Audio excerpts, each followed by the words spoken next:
Hello दोस्तों, welcome back. जैसे कि आप जानते हैं कि सीबीएसई का रिजल्ट जो है वो किसी भी मोमेंट आने वाला है और हो सकता है कि जब आप ये वीडियो देख रहे होंगे तो रिजल्ट आ भी चुका होगा।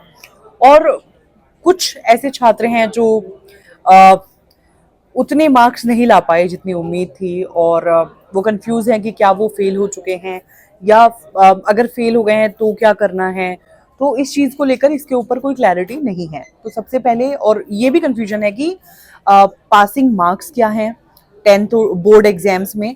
तो इन सब कंफ्यूजन को दूर करने के लिए हमने ये वीडियो बनाई है। तो सबसे पहले आपको अगर आप टेंथ में हैं और अगर आप ट्वेल्थ में हैं तो अब मतलब दोनों के लिए अलग अलग रूल्स हैं।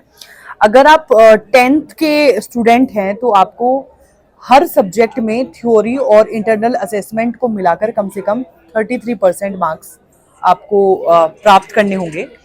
और कम से कम 5 जो सब्जेक्ट हैं उनमें पास होना अनिवार्य है, जिसमें से एक जो है वो लैंग्वेज का सब्जेक्ट है जो कि इंग्लिश या हिंदी भी हो सकता है। इसके बाद अगर ट्वेल्थ की बात करें तो ट्वेल्थ में हर सब्जेक्ट के लिए अलग अलग से आपको 33% प्रैक्टिकल में और 33% मार्क्स लाने जरूरी हैं कि अगर 10वीं की परीक्षा में कोई फेल हो जाता है तो भी पास होने का मौका होगा और कोई कंपार्टमेंट परीक्षा भी नहीं देनी हो गई, क्योंकि जो फेल हुए छात्रों की नैया जो है वो उनका स्किल बेस्ड सब्जेक्ट जो है वो पार लगा देगा। फेल हुए मेन सब्जेक्ट को स्किल बेस्ड सब्जेक्ट से रिप्लेस किया जा सकता है, क्योंकि सीबीएसई ने 10वीं छात्रों के लिए एक नया नियम जोड़ा था जिसमें 5 मेन सब्जेक्ट के साथ 3 स्किल बेस्ड सब्जेक्ट में से कोई भी एक चुना था, जिसमें कि कंप्यूटर एप्लीकेशन, इंफॉर्मेशन टेक्नोलॉजी या फिर एआई है। अब सवाल ये उठेगा कि फेल होकर भी पास कैसे होंगे। सीबीएसई का जो नया लेटेस्ट है रूल है उसमें ये दिया गया है कि अगर कोई स्टूडेंट स्किल बेस्ड सब्जेक्ट में फेल हो जाता है और बाकी 5 मेन सब्जेक्ट में पास है तो बोर्ड उसे पास मानेगा। लेकिन अगर कोई मेन सब्जेक्ट में फेल हो जाए और स्किल सब्जेक्ट में पास हो तो सीबीएसई जो है वो स्किल सब्जेक्ट को फेल हुए मेन सब्जेक्ट से एक्सचेंज कर लेता है।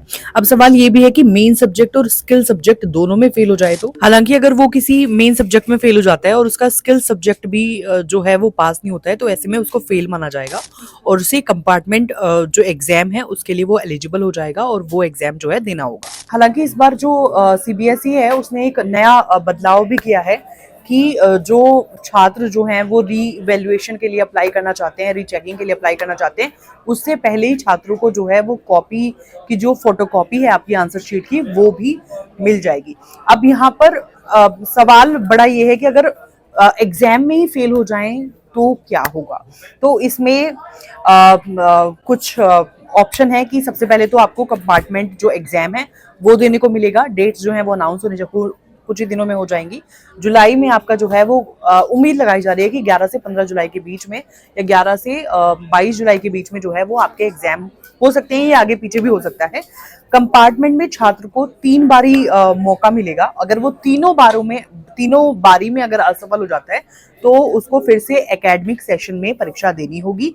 लेकिन प्रैक्टिकल परीक्षा वाले सब्जेक्ट के लिए अगर प्रैक्टिकल में पास हो जाता है और थ्योरी में फेल हो जाता है तो प्रैक्टिकल के जो नंबर है वो कैरी फॉरवर्ड हो जाएंगे। लेकिन यहाँ पर एक चीज है कि अगर प्रैक्टिकल में कोई फेल हो जा रहा है तो उसको फिर फेल ही माना जाने वाला है। तो आई होप जो कंफ्यूजन आपकी है वो क्लियर हो गई होगी। तो अब आप उम्मीद है कि इस वीडियो के बाद ज्यादा टेंशन नहीं लेंगे कि आपको आगे क्या करना है। अगर आपके कम मार्क्स आते हैं और अगर आप फेल हो जाते हैं तो आपको ये करना है। तो ऐसी ही और वीडियोस के लिए आप देखते रहिए करियर 360।